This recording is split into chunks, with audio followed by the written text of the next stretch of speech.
God damn.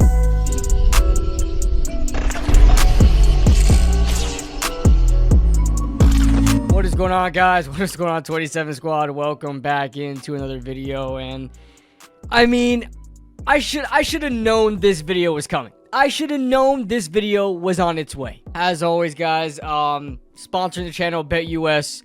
Check out BetUS. 150% sign-up bonus up to $2,000 in your first deposit. Second and third are 125% as long as you use the promo code YouTube150. That's YouTube150. Where do I go from here? Now, okay, we're gonna get into it, and it's really not as bad as a lot of people think it is, and as I thought it was. But really going into it, it's manageable. It's manageable. Obviously, if you've been living under a rock today, the Giants won a football game. A football game that they just needed to lose. They just needed to lose this game, go into the next game, lose that game, and boom, you have the #1 overall pick.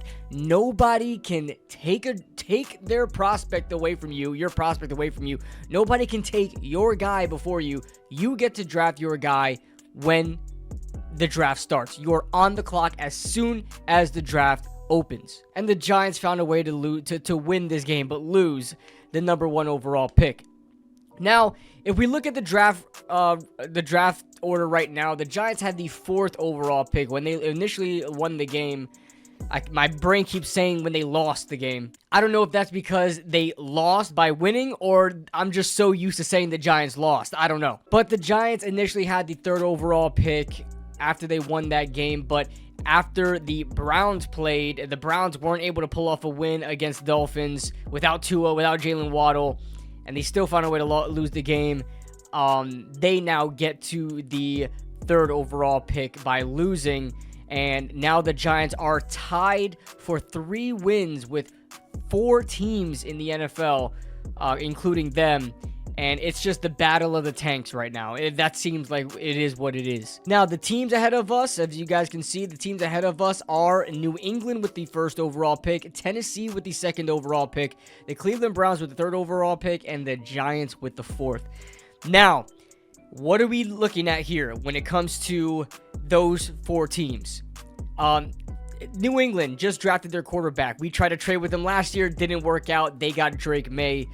And now Tennessee is definitely going to get a quarterback. They are definitely going to get, they're definitely going to grab up one of those quarterbacks, whether it be Shedeur or Cam Ward. Cleveland is a wild card. Cleveland is a huge danger because even if the Giants stay at 4 and they take their chances, Tennessee may get a quarterback. We'll be okay with that. The problem is if Cleveland gets a quarterback, we will be out of the top 2 quarterbacks in this draft, and it's a huge drop-off with Jalen Milroe being that 3rd guy that I don't even think should be taken in the 1st round. But before we talk about those implications, let's talk about the actual game because there was stuff to actually talk about in this game. Malik Nabers and Tyrone Tracy Jr. What a moment that both of these guys break 1,000 scrimmage yards, I believe in the same drive.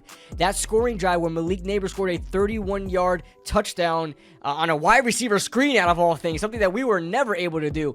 He breaks 1,000 yards with that, and a couple plays before, Tyrone Tracy broke 1,000 scrimmage yards. He's not going to break 1,000 rushing yards, but 1,000 scrimmage yards, and they both broke. Drew Lock found a way to throw for 300 yards and 4 touchdown passes. And let's turn that into 5 touchdown passes because he rushed for 1 as well. Drew Lock had an absolute legacy game. This was the best game of his career, and he did it in a game that he was supposed to lose. I made a TikTok about this, so I'll let you see my frustrations there. You know, I thought this was it. I thought this was our time for the Giants to finally do something right. I thought that if they are not good at winning, at least be good at losing. So one day, we can start winning again. Because once this shit happens, I knew it was over. I knew it. And how could you not be happy for Malik Nabers? Malik Nabers absolutely went off, breaking his personal record, 171 yards and 2 touchdowns. How could you not be happy for this kid? And it was that motherfucker right there. Get the fuck out my way. Get the fuck out my way. That motherfucker right there who ruined it all with 5 total touchdowns. Where was that your entire career? I don't feel good, Mr. Stark. I will feel so good. I've already accepted the fact that I just will never be happy as a Giants fan.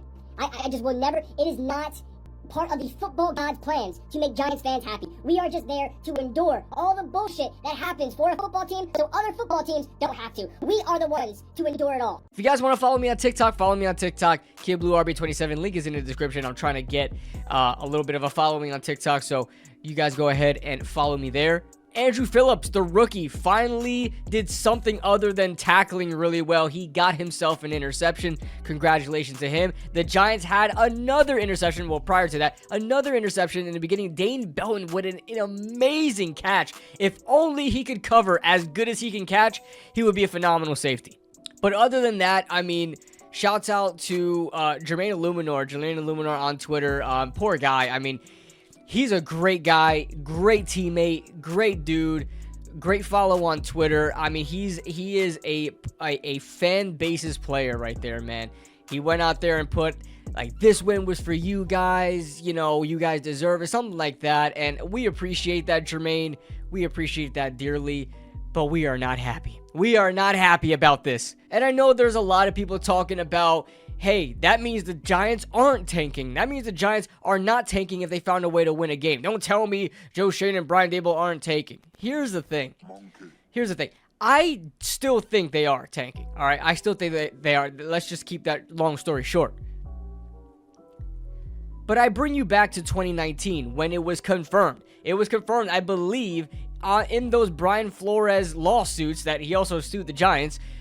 In those lawsuits, I believe he outed the Dolphins for having, you know, they were tanking in 2019.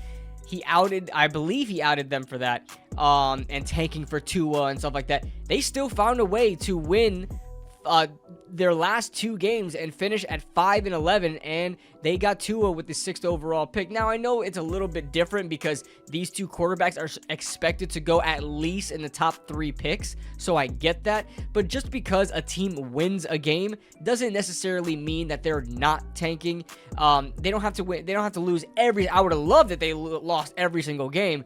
But I think this meant something for the Giants players. I think this meant something for the coaching staff and just the franchise in general, just not to go winless at home in a whole season, just to save a little embarrassment. Another way to save a little bit of embarrassment is the weather. Because of the weather, the airplane that's been flying around Giant Stadium the past 2 home games, it has not made an appearance, did not make an appearance today because of weather conditions.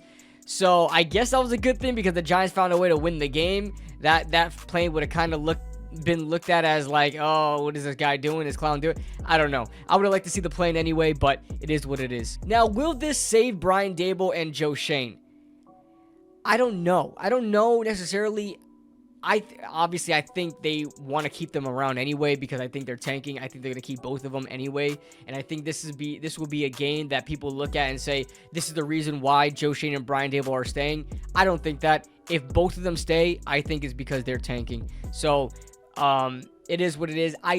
Let's see what this draft order, what it comes down to. But as far as the draft order goes, we are not out of it yet. We're not out of it. We're not like the Raiders where they are definitely out of it. They found a way to win 2 games in a row and knock themselves all the way down. Deion Sanders is in shambles right now. He wanted those boys to go to Las Vegas, and they ain't no chance in hell any of the boys are going over there, whether that be Shedeur, Travis, maybe Shiloh, but Shedeur or Travis definitely not going to the Vegas Raiders. But yeah, the Giants found a way to ruin their own tank. They can't win right. They can't lose right. They can't do anything right. So now we'll be looking forward to this Philly game. Man, I love Saquon Barkley. A part of me wants to see him break the record because that's such a huge achievement. It's been a record. Eric Dickerson set the record, for crying out loud. I mean, that was like the 1970s, late 70s. So, shout out to Eric Dickerson, and shout out to Saquon Barkley. I wanted to break the record, but oh my God, against the Giants, the team that let you go in the final game of the season, literally a year removed from being with that team. It's just like, it's so poetic in a way, and it sucks to be on the other side of it. But that's who the Giants play next week. I don't think they have any chance of winning that game. I think Philly's going to go out there and try to win the game. So, especially for Saquon Barkley. So, man, it sucks. It sucks that this is where we're at. And hopefully we still find a way to get one of those quarterbacks. I'm going to make a video later on this week about which quarterback I prefer. I think a lot of you guys already know which quarterback I prefer, but I'm going to go very much in depth with it in a later video. So that being said, leave a like if you guys enjoyed, subscribe if you guys are new, and thank you to BetUS for sponsoring this video, and we'll see you guys in the next video.